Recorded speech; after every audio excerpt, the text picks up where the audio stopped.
মনের অস্থিরতা দূর করার দোয়া। আপনার মনে যদি অহেতুক দুশ্চিন্তা, অস্থিরতা বা বিষণ্ণতা কাজ করে, তাহলে কোরআনুল কারীমের এই আয়াতটি আপনি আমল করতে পারেন।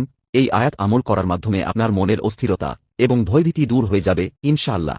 আয়াতটি হল আল্লাযিনা আমানু ওয়া তাতমাইন্নু কুলুবুহুম বিযিকরিল্লাহি আলা বিযিকরিল্লাহি তাতমাইন্নুল কুলুব। এই আয়াত ৭ বার পাঠ করে পানিতে ফু দিয়ে পান করুন। ইনশাআল্লাহ আপনার হঠাৎ হওয়া কষ্ট ও অস্থিরতা দূর হয়ে যাবে। রাসূলুল্লাহ সাল্লাল্লাহু আলাইহি ওয়াসাল্লাম বলেছেন, যদি কোনো ব্যক্তি এই দোয়াটি পড়ে আল্লাহর কাছে কিছু চায়, আল্লাহ তাআলা তাকে খালি হাতে ফিরিয়ে দেন না।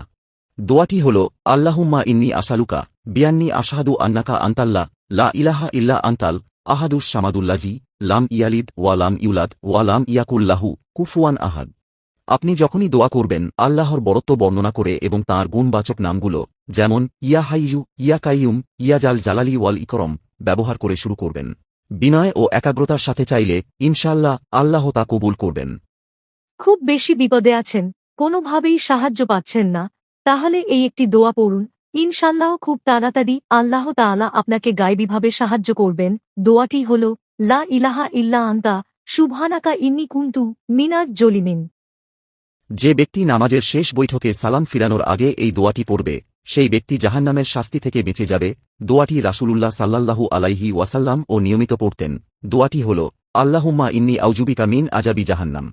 অর্থ, হে আল্লাহ, আমি আপনার কাছে জাহান্নামের শাস্তি থেকে আশ্রয় চাই।